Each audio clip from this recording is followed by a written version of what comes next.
Hi guys, welcome to our channel. இன்றைக்கி நம்ம வந்து டிஎன்பிசி இந்தியன் பாலிட்டி கிளாஸில் இருக்கோம். ஸ்கூல் புக்ஸ் வைஸ் வந்து நம்ம ரிவைஸ் பண்ணிக்கிட்டு இருக்கோம். அப்படி இன்றைக்கி நம்ம எயித்து கிளாஸில் இருக்கோம், எயித்து புக்கில் இருக்கோம். ஆல்ரெடி நம்ம வந்து குடியுரிமை வந்து போட்டுட்டோம். குடியுரிமையில் இது பார்ட் பி வந்து கிளாஸு.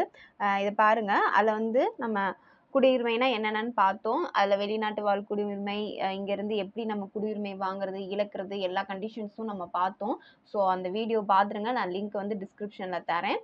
நெக்ஸ்ட்டு வந்து இப்போது அடிப்படை உரிமைகள், கடமைகள் அப்படின்னு சொல்லிட்டு 2 இருக்குது. உரிமைகள்லாம் என்ன, கடமைகள்லாம் என்ன அப்படின்னு சொல்லிட்டு நம்ம பார்க்கலாம். நோட்ஸ் எடுத்துக்கோங்க, நோட்ஸ் எடுத்துகிட்டே படிங்க. நம்ம வந்து என்ன பண்ணணும் அப்படின்னா தான் வந்து நம்மளுக்கு நல்லா ரீகால் ஆகும். ஸோ ஃபஸ்ட்டு வந்து உரிமைகள், அடிப்படை உரிமைகள். இதில் வந்து இது என்ன அப்படின்னா, உரிமைகள் வந்து வழங்குறோம் சரியா. அரசாங்கத்துலேருந்து மக்களுக்கு வந்து சில உரிமைகள் வந்து வழங்குறாங்க. இதெல்லாம் நம்ம பண்ணிக்கலாம் அப்படின்னு சொல்லிட்டு சில உரிமைகள் வழங்குறத வந்து நம்ம என்ன சொல்கிறோம் அப்படின்னா அடிப்படை உரிமைகள் அப்படின்னு சொல்லி பார்த்துக்கோ. மொத்தம் 6 இருக்குது நம்மளுக்கு. அது கொஞ்சம் டீட்டெயிலாக பார்க்கலாம் அடுத்த கிளாஸில். ஃபஸ்ட்டு வந்து மக்களவை தேர்தல், மாநிலங்கள் சட்டமன்ற தேர்தல், வாக்களிக்கும் உரிமை, இதெல்லாம் பேசிக்கான நம்ம தேர்தலில் வாக்களிக்கிற உரிமை, போட்டியிட உரிமைலாம் நம்மளுக்கு இருக்குது.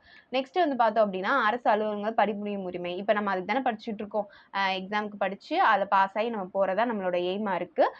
ஸோ அந்த இதுக்கு நம்ம பணிபுரியறதுக்கு ஒரு உரிமை வேணும். உரிமை இருந்தால் தானே நம்ம போய் அதுக்கு படிக்க முடியும், பாஸ் ஆகி நம்ம ஒர்க்குக்கு போக முடியும். ஸோ அதுக்கான உரிமை.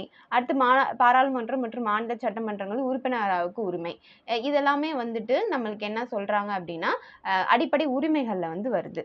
அதே மாதிரி அடிப்படை கடமைகள் பார்த்தோம் அப்படின்னா 42வது சட்ட திருத்தத்தில் வந்து 1976 நடந்திருக்கும். அதில் அடிப்படை கடமைகளை வந்து நம்மளுக்கு செய்வாங்க. முன்னாடியே வந்து நம்மளுக்கு என்னது, இது ஒரு மெயின், நம்ம அடிக்கடி நம்ம ப்ரீவியஸ் இயர் கொஸ்டின் டிஸ்கஷன் கிளாஸ்லையுமே நம்ம அதை பார்த்துருப்போம். நம்ம சேனல் ஃபாலோ பண்ணுறவங்களுக்கு தெரியும்.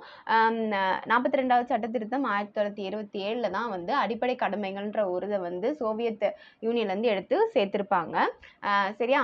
அடிப்படை கடமைகள் சரியா. இப்போ அடுத்து பாருங்க, நற்குடிமகனின் பண்புகள்னு சொல்லிட்டு சில பண்புகள் கொடுத்துருக்காங்க. என்ன அப்படின்னு நம்ம பார்த்தோம் அப்படின்னா அரசியலமைப்பு சட்டத்தின்படி நடத்தல்.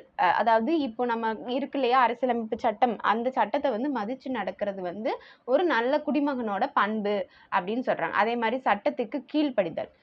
கீழ்ப்படிஞ்சு நடக்கிறனாலும் சட்டத்தின்படி நடத்தலாம் ஒன்று தான். அதை வந்து நம்ம மதிக்கணும், ரெஸ்பெக்ட் பண்ணணும். அதே மாதிரி சமுதாயத்திற்கு தன் பங்களிப்பை ஆற்றுதல் மற்றும் குடிமை பணியை வந்து செயலாற்றுதல். சமுதாயத்துக்கு வந்து அவங்களோட பங்களிப்பு, அதே மாதிரி அவங்களோட குடிமை பணியை வந்து செயலாற்றுறதும் ஒரு நல்ல குடிமகனோட ஒரு பண்புகள் அப்படின்னு சொல்கிறாங்க. அடுத்து வந்து நற்பண்புகளையும் நீதியையும் நிலைநாட்டுதல் சரியா. இப்போ வந்துட்டு நீதி அப்படின்னா நற்பண்புகள் நீதிகள்னு பார்த்தோம் அப்படின்னா நம்ம ஒவ்வொரு இடத்துலையும் வந்து நேர்மை தவறாமல் இருக்கிறத வந்து நம்ம சொல்கிறோம். அதே மாதிரி வேற்றுமைகளை மறந்து நடத்தல். வேற்றுமைனா சாதி, மொழி, நம்ம இந்த கிளாஸ் ஃபுல்லாக நம்ம நிறைய பார்த்துட்டோம். இந்தியன் பாலிட்டினாலே என்னது, நம்ம இந்தியா பற்றி சாதி சமயம் அற்ற நாடு தான் நம்ம இந்திய நாடு. ஸோ வேற்றுமைகள் வந்து நம்மள இருக்கக்கூடாது. வேற்றுமைகளை வந்து மறந்து நடக்கிறது வந்து ஒரு நல்ல குடிமகனோட பண்பு அப்படின்னு சொல்கிறாங்க. அடுத்து வெளிநாட்டு வாழ் இந்தியர் தினம், பிரவாசி பாரதிய தினம். பிரவாசி பாரதிய தினம் எப்போ கொண்டாடுறாங்கன்னா ஜனவரி 5. யாரோட எதனால ஜனவரி 9 எதுக்கான எந்த நாள்லனா மகாத்மா காந்தி வந்து தென்னாப்பிரிக்கால வந்து இந்தியா வந்த தினம் தான் வந்து ஜனவரி 9. ஸோ அதை வந்து என்ன சொல்கிறாங்கன்னா பிரவாசி பாரதிய தினம், வெளிநாட்டு வாழ் இந்தியர் தினம். அதாவது இந்தியர் வந்து எங்கே போய் வாழ்வாங்க, வெளிநாட்டில் போய் வாழ்கிறதுக்கு வந்து தினத்தை வந்து ஜனவரி 9 கொண்டாடுறோம். இது வந்து ஆண்டுக்கு 2 தாட்டி தான் 2 ஆண்டுகளுக்கு ஒரு முறை வந்து இதை பிரவாசி பாரதிய தினம் வந்து கொண்டாடுவாங்க. இது எதுக்காண்டி அப்படின்னா இந்தியாவின் வளர்ச்சிக்காகவும் வெளிநாட்டில் வசிக்கும் இந்தியர்களின் பங்களிப்பை பெறும் வகையில் வந்து இந்த நாள் வந்து கொண்டாடுறோம் சரியா. அடுத்து அந்நியர் அலியன் அப்படின்னு பார்த்தோம் அப்படின்னா ஒரு நாட்டில் வசிக்கும் குடிமகன் அல்லாத அனைவரும் வந்து என்ன சொல்லுவாங்கன்னா அந்நியர் அப்படின்னு சொல்லி. இப்போ டூரிஸ்ட்லாம் வராங்களா, ஃபாரின் டூரிஸ்ட்லாம் வந்து அவங்களாம் வந்து அந்நியர் ஓகே.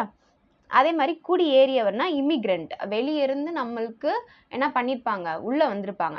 எமிக்ரெண்ட் அப்படின்னா இங்கேருந்து இந்தியாவிலேருந்து வெளிநாட்டுக்கு போயிருப்பாங்க. அதாவது வெளியேற்ற குடியேற்றம் அப்படின்னு சொல்லியிருப்பாங்க. இது வந்து குடியேறியவர்னா வெளிநாட்டிலேருந்து இந்தியா வந்தவங்கள வந்து நம்ம என்ன சொல்கிறோம் அப்படின்னா குடியேறவர். ஒரு நாட்டில் எந்தவித தடையும் இன்றி நிரந்தரமாக வசிப்பதற்கும் பணிபுரிவதற்கும் உரிமை பெறும் அந்நியர். அந்நியர் வந்து ஒருத்தவங்க இந்தியாவில் வாழ்றவங்க வந்து குடியேறியவர், இமிகிரண்ட் சொல்லுவோம். இந்தியர் வந்து வெளிநாட்டில் போய் வாழ்றவங்கள எமிகிரண்ட், குடியேறியவர் அப்படின்னு சொல்லுவோம்.